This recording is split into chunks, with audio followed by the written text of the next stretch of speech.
अगर 9 दिन का व्रत ना करें तो क्या कलश स्थापना कर सकते हैं?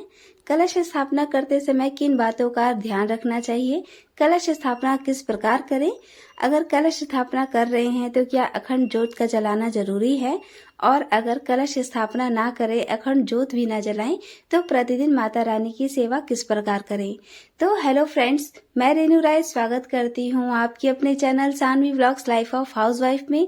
कैसे हैं आप सब? कमेंट करके जरूर बताइएगा। आशा करती हूँ आप लोग स्वस्थ होंगे, मस्त होंगे, खुश होंगे और माता रानी की कृपा आप सभी पर बनी रहे।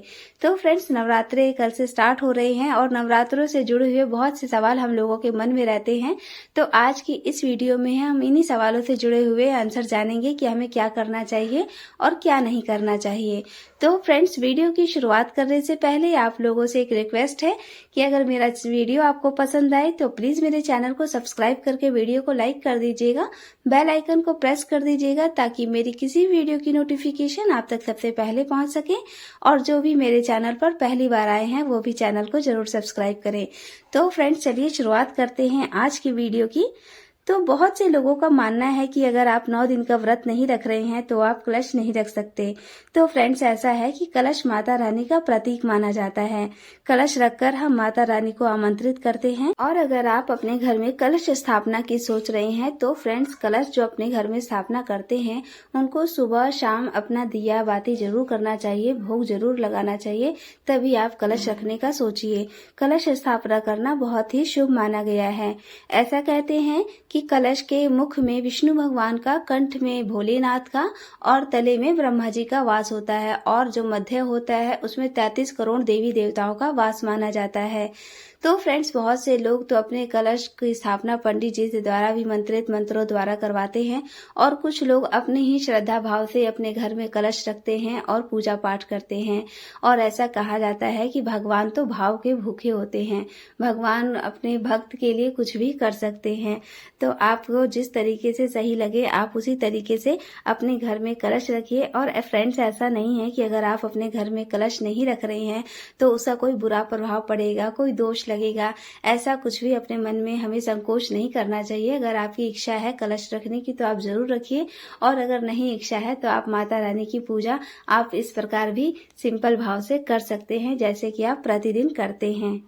तो फ्रेंड्स, चलिए अब अगला सवाल है हमारा कि कलश स्थापना कैसे करें। कलश स्थापना करते समय हमें किन बातों का ध्यान रखना चाहिए और कलश के अंदर हमें कौन कौन सी चीजों को डालना चाहिए। तो फ्रेंड्स, कलश स्थापना करने से पहले हमें अपने कलश को सबसे पहले चावल का आसन देना जरूरी होता है। आप सबसे पहले चावल की ढेरी पे या फिर चावल से ही अष्टकमल बना लीजिए और उसी पे ही अपने कलश को आसन दीजिए।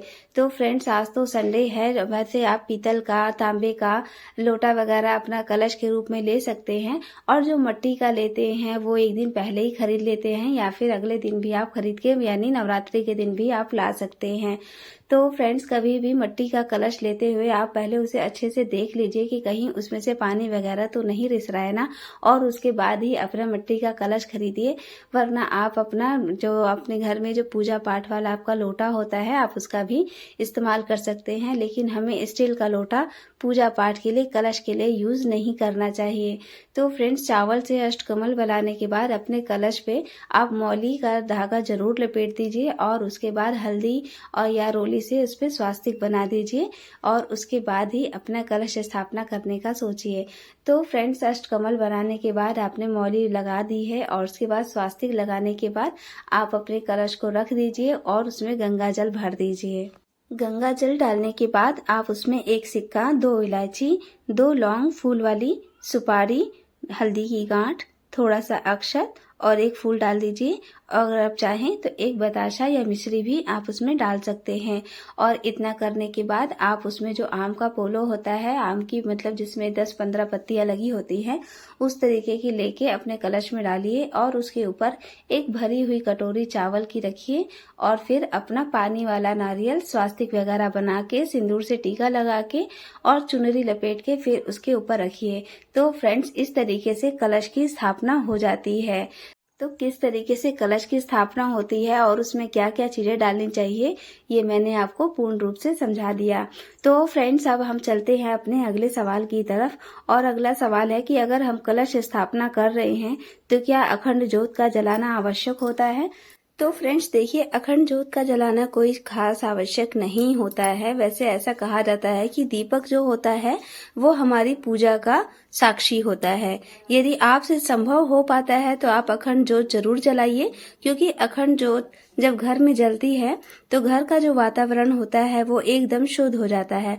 अगर आपसे संभव नहीं है तो उतनी ही देर तक आप पूजा करते हैं, उतनी देर तक ही आप अपना दीपक जलाइए।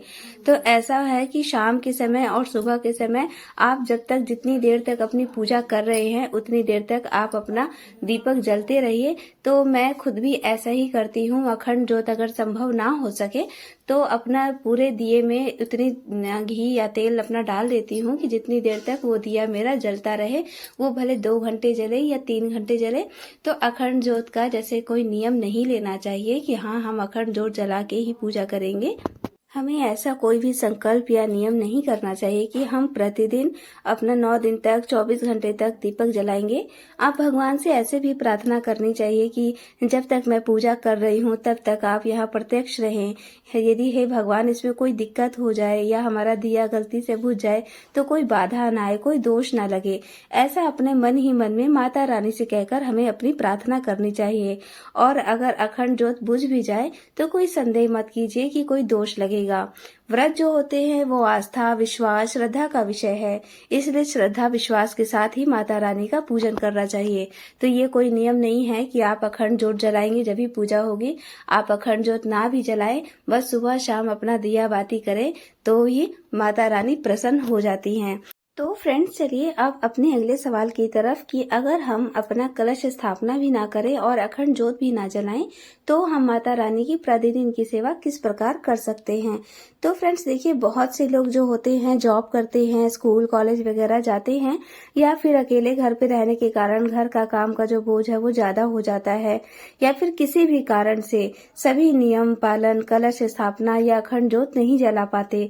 क्योंकि कलश स्थापना और अखंड ज्योति जलाने के बाद दोनों टाइम की पूजा की जिम्मेदारी बढ़ जाती है, क्योंकि माता रानी वहां पर साक्षात विराजमान होती हैं। फ्रेंड्स, अगर आपके पास माता रानी का विग्रह है तो आप पहले दिन माता रानी को अच्छे से स्नान करा के सुंदर वस्त्र पहनाकर अच्छे से भोग लगाकर आरती वगैरह कर लीजिए। उसके बाद आप जैसे प्रतिदिन की अपनी पूजा करते हैं वैसे ही अपनी पूजा करनी है। ऐसा नहीं है कि कलश नहीं रखा है, अखंड ज्योत नहीं जली है तो हम पूजा ही ना करें। पूजा तो श्रद्धा का भाव होती है। वैसे तो घर में प्रतिदिन पूजा होती है, लेकिन नवरात्रि विशेष होती है, इसलिए कलश स्थापना करना चाहिए, दीपक जलाना चाहिए। यदि अखंड ज्योत ना भी जले तो कोई दिक्कत नहीं है। स्थापना आपको करना है अपने कलश का तो आप कर सकते हैं। सुबह शाम अपना पूजन करना है और माता रानी को भोग लगाना है। तो फ्रेंड्स, ये मेरे द्वारा दी गई जानकारी आपको कैसी लगी प्लीज कमेंट करके जरूर बताइएगा। आशा करती हूँ कि आपको ये जानकारी अच्छी लगी हो। मिलते हैं अपने अगले वीडियो में एक नेक्स्ट टॉपिक के साथ। तब तक आप सभी लोगों का बहुत बहुत धन्यवाद। और फ्रेंड्स, जाते समय एक रिक्वेस्ट फिर से है कि चैनल को सब्सक्राइब जरूर कर लीजिएगा, वीडियो को लाइक जरूर कर दीजिएगा और फ्रेंड्स कमेंट करके जरूर बताइएगा कि मेरा ये वीडियो आपको कैसा लगा। तो फ्रेंड्स, चलते मिलते हैं नेक्स्ट वीडियो में। आप सभी का बहुत बहुत धन्यवाद। जय माता दी।